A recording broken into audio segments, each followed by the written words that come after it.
state, in essence, goes twice. Thank you. Thank you, Judge. And please, court, counsel at this time.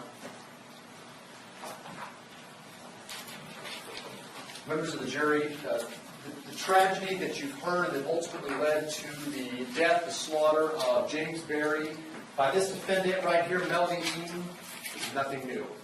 It's a woman rebuffed by the person that she loved, overcome by emotion. It was an emotion that I addressed in jury selection, wanted to talk to you folks about, this idea that somebody who loves somebody can still do something evil, something out of hate. And everybody agreed to that.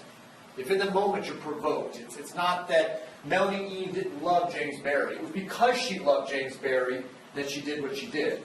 And you can use your common sense in understanding that, understanding the human emotion. What was happening between these two people. They were young, volatile, gasoline on the fire, and what happened is her heart was broken, and because of that, she took James Berry's life. Not necessarily in a premeditated fashion, but she went over there to discuss what was happening. And when she saw it falling apart, she was overcome with anger, overcome with hate, and she did what she did. And that's the evidence before you. And that's the only evidence of anybody else who committed this crime. In 1697, William Congreve penned the immortal line, "Heaven has no rage like love turned to hatred, nor hell a fury like woman's scorn." And it's never more illustrated in a case like this, the case of Melanie Eam, the death of James Berry. The self-proclaimed hellraiser, as she called herself, rejected by the person that she loved, and unfortunately turned his gaming fantasy into her reality, and that he burned in hell when she plunged that knife into his chest. And that's why in this case, because of what she did on November 17, 2016, having been broken up with online, something that she felt insulted by, as you can see by those text records, this text record that you have before you. And a last-ditch effort on that porch, it doesn't go her way. She follows him inside, and James Berry's dead. Now, the defendant is charged with second-degree murder, and I just want to address briefly, you have an instruction about some lesser-included crimes. I just want to explain what a lesser-included crime is, so that you understand that there's the wide scope of a manslaughter. What is a manslaughter? You have the instruction before you. Death plus causation. Not necessarily depraved mind, not premeditation. So you have a wide circle. Inside that wide circle, second-degree murder, death, causation, and now we have a depraved mind, without regard for human life. You can see that every second-degree murder is also manslaughter. Why? Because of both death and causation. You just have a little bit of a narrow focus. Even narrower than that, not for your consideration here, but just to illustrate first-degree murder. So this is the illustration. You can see that every second-degree murder is also a manslaughter. Manslaughter, combined with that depraved mind, bumps it from a manslaughter to a second-degree murder. So that's really an illustration of what the lesser-included crimes look like. In this case, she's charged with second-degree murder. You have the instruction, the judge has read to you. I just want to address that this act of imminently dangerous to another, demonstrating a depraved mind. What does that mean? It means it's reasonably certain to kill or do serious bodily injury to another. Well, you know that the act of taking a knife this long, whether or not she says in that statement, "I didn't think I was going to hurt him. I didn't think I was going to kill him." You hit him 7 times with it. One time you plunged it into his chest. And it's absolutely reasonably certain to kill or do serious bodily injury. And like I said before, it's done from ill will, hatred, spite, or evil intent. Melanie Eam loved James Berry. That's not the issue here. It's because the love fueled the hatred. When that love was being taken away, the love was not reciprocated. That's why she sits here, and that's why she's guilty as charged. And again, the act indicates an indifference to human life. Again, go back to the nature of the act itself. Everybody saw that knife, and just how long it was. You only intend to do one thing, well, I guess 2 things. You can cut meat with it, or you can cut James Berry with it. In this case, Melanie Eam used that knife. Again, a rebuffed woman. Did she go over there to kill? She's not charged with first-degree murder. But she was certainly angry when she pulled that knife. The knife that wasn't even out on the counter. All the testimony of the witnesses where that knife was put away. But she was living in the house. She knew where the knife was. She knew how to get to it. And when she was overcome with rage, she went right to the drawer and she got the knife that she knew was there. And the only evidence in this case as to who stabbed James Berry is that of Melanie Eam, because you have the text record showing the progression, the breakup that occurred that night. The last text record at 9:08 p.m., just some 3 hours before she goes over there.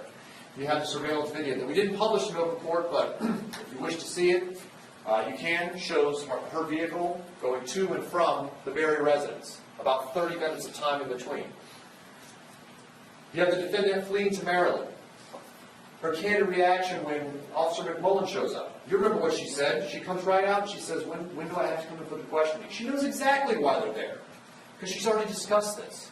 She told Detective Olive she had already discussed it with her parents, with her relatives. I believe her cousin, her uncle up in Maryland. She had already asked them, what's the best thing to do? She told Detective Oliver, they told me to turn myself in. Why they told you to turn yourself in? They're telling you to turn yourself in because you told them what you've done. That's the only reason for them to tell you to turn yourself in. You didn't do anything. If you tell your aunt and your uncle, hey, I didn't do anything, I don't know what happened, or if this other person did it, they're not going to tell you to turn yourself in. They told her to turn herself in because she told them, look, I stabbed James. I think he might be dead. The defendant in this case confesses to Detective Oliver in less than 5 minutes. And you have an instruction that talks about the manner in which you are to take a defendant's statements. And you have to look at the totality of the circumstances. One, she didn't know she was being recorded. Remember, Detective Oliver told you he didn't have the recording, he didn't tell her. Because at first he was going to bring her back to the statement to do a formal, bring her back to the station to do a formal statement. He just had the recorder going. That's why you kind of hear the recording. It's muffled at times. It's not out in the open. So when you don't know you're being recorded, that's when you're most candid. And she's sitting there with 2 officers. So again, the defense has alluded that she was afraid of Guy Hand, afraid of what might happen. Well, what are you afraid of? You're 4 states away, 5 states away. You're sitting there with 2 officers that are being as nice as 2 officers could be to you. And I suppose the defense is going to want you to hold it against Detective Oliver and the other officers, the other officer involved, because they were too nice. Because they befriended her? And Detective Oliver went in there and he threw all his cards on the table. I'm not hiding anything. That's what I'm here to do. I'm here to get your side of the story. I know what happened. He was professional. You can listen to the tone of the conversation that takes place. You can use your common sense. You're sitting in a place, you're safe, you're with 2 officers. If you watched another man kill the person that you say you love, that's when you say, look, Guy Hand's the one that stabbed him. James and I were in an argument. Guy Hand came in, as the defense would have you believe, he got in the middle of it, and he stabbed James. Shouldn't say that. She never says that.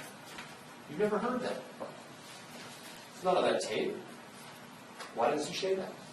It's not true because it didn't happen. The defense, I'm sure, will ask you to disregard that confession, that she was forced or coerced somehow. Listen to the statement itself. She's not forced or coerced to say anything. Detective Oliver is asking her questions, asking, is this what happened? Is that what happened? I need to have your side of the story. But he's as polite as an officer can be. And like I said, use your common sense. You never check your common sense. As a juror, you take the law and you take the facts, but you never check your common sense. If you're sitting there and an officer's saying, look, there's going to be a warrant for your arrest. There's going to be a warrant for your arrest. You're going to have to come back to Florida. You're probably going to jail. And you saw somebody else do this? You don't say anything? Didn't happen. It doesn't jive with common sense because it's not true. You can listen to what the defendant says. And I'll refer to page 8, line 14. He broke up with me, but he said he wanted to talk in person, so I went over there. Again, you know all that's true. You know all that's true from all the evidence in the case. Page 12, line 24 to page 13. What happened after you struck him? What did you do with the knife? Well, now's the time to go. I didn't strike him with the knife. Guy Hand's the one that struck him with the knife. What does she say? What does this defendant say? I didn't think I hit him in the left. It didn't seem that much. I threw it away and ran. Page 13, what did you do after that? I went to my parents' house. I wanted to tell them that I messed up. Again, we know it's corroborated by other testimony. The testimony by her own father, who took the stand and said, yeah, I remember hearing a knocking on the door. Didn't get to it in time, but I never saw her again. Page 13, what would have happened if they would have come out? What would you have told them? She says, I would have told them. Detective Oliver, is there anything else that happened in that kitchen that you think we need to know about? Is there anything else in that kitchen that happened? Yeah, I saw a guy hand do it. Never says that. Given the opportunity, tell us anything. Detective Oliver actually says, ask me anything you want. Never says anything about anybody else doing the stabbing but herself. And when asked on page 14, so you admit that you went over there, you got upset, and you stabbed him. Is that what you're telling me? Yes. And you're telling me the truth? Yes. And that's when he tells her, you're looking at jail time. Now, did the defendant ask about speaking to a lawyer? Absolutely. Detective Oliver told you. She was in her house. His belief was, she's not in custody. She wasn't arrested. She wasn't in handcuffs. Told her she could have gotten a lawyer. Even told her a lawyer's not going to let you tell your side of the story. It was based on his belief that he was following the law. And the officers in this case have a right to do their job within the bounds of the law. Guy Hand, Nicole Berry, Jeff Drabakowski, all gave statements. They weren't arrested. Not given an attorney. It was all voluntary. Everything was voluntary in this case. She wasn't in custody. She wasn't arrested. It was an absolute voluntary statement. You can hear that in the 2-minute portion of this statement that I want to play. And again, this statement is in evidence. You can listen to it all again. But this is the last 2 minutes of the first part of the statement. Is this what you're saying? Oh. It's in here? Yes. Is that the truth?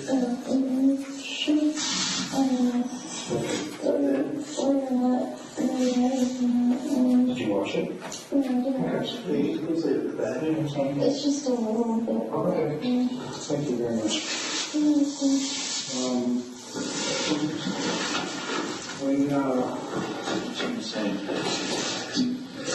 Did you purposely leave yourself on it? Or was that by accident?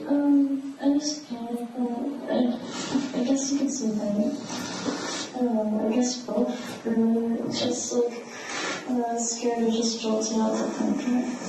The reason that, notice it's been 2 days, such a long time.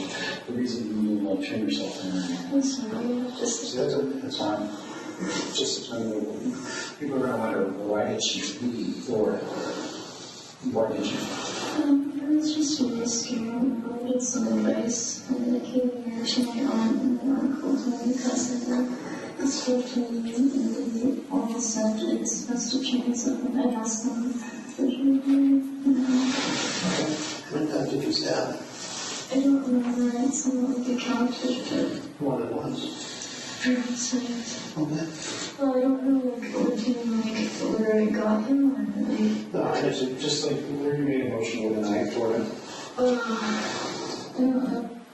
How many times did you stab him? How many times did you stab him? That was the question.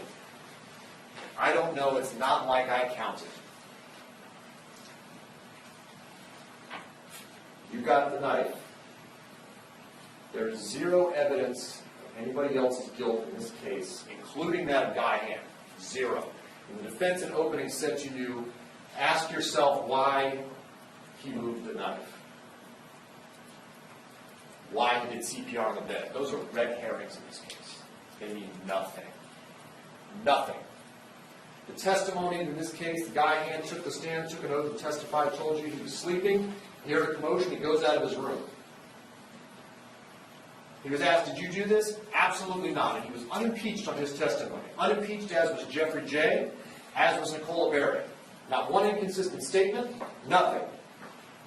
Jeffrey J., Drabakowski, corroborates what Guy Hand says. He says he's in the room. He sees James come in, he sees Guy come out of his bedroom, and you can see where the proximity was between the two. Sees Guy come out, Guy looks out of it, doesn't quite know what's going on, he's got no blood on him. What motive does Jeffrey Jarokowski have to point the finger at the wrong person? He wants the person that actually killed his best friend. You saw the emotion on the stand that Jeff has for his friend. He looked out, he had no blood on him, he looked out of it.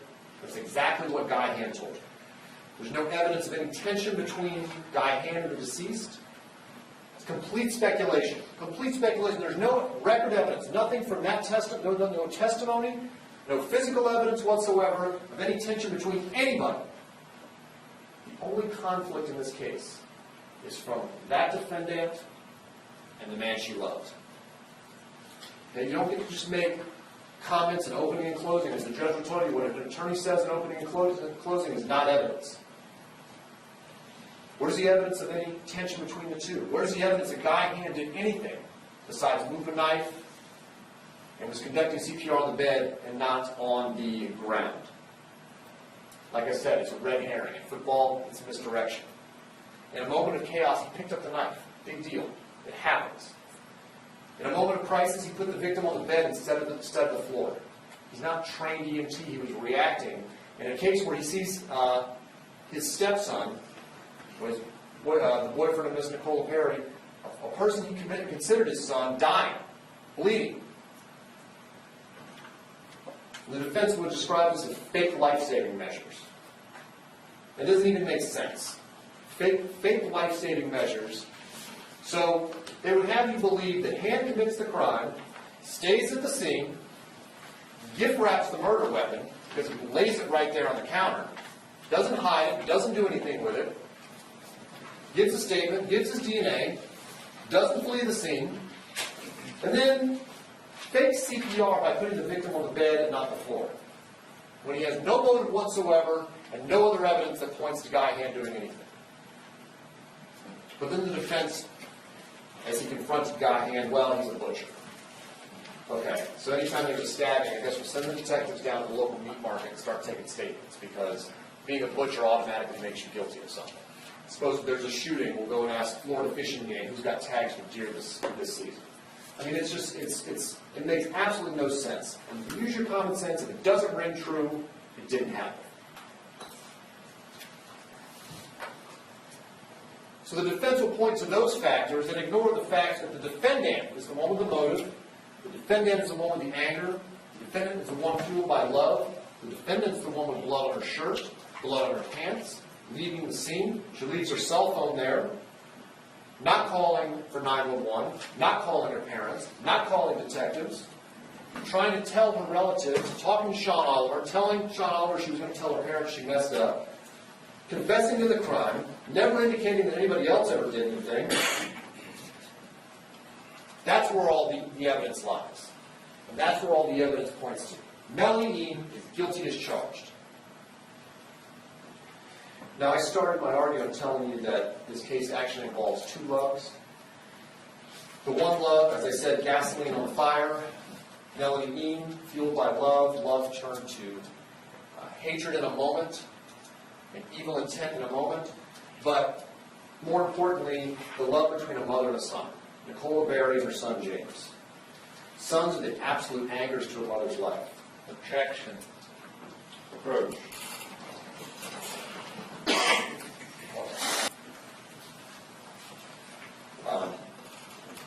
It's the bond between a mother and a son lasts a lifetime. And in this case, it is absolutely nonsensical that Nicola Berry, in this case, because what you have to believe is that Nicola Berry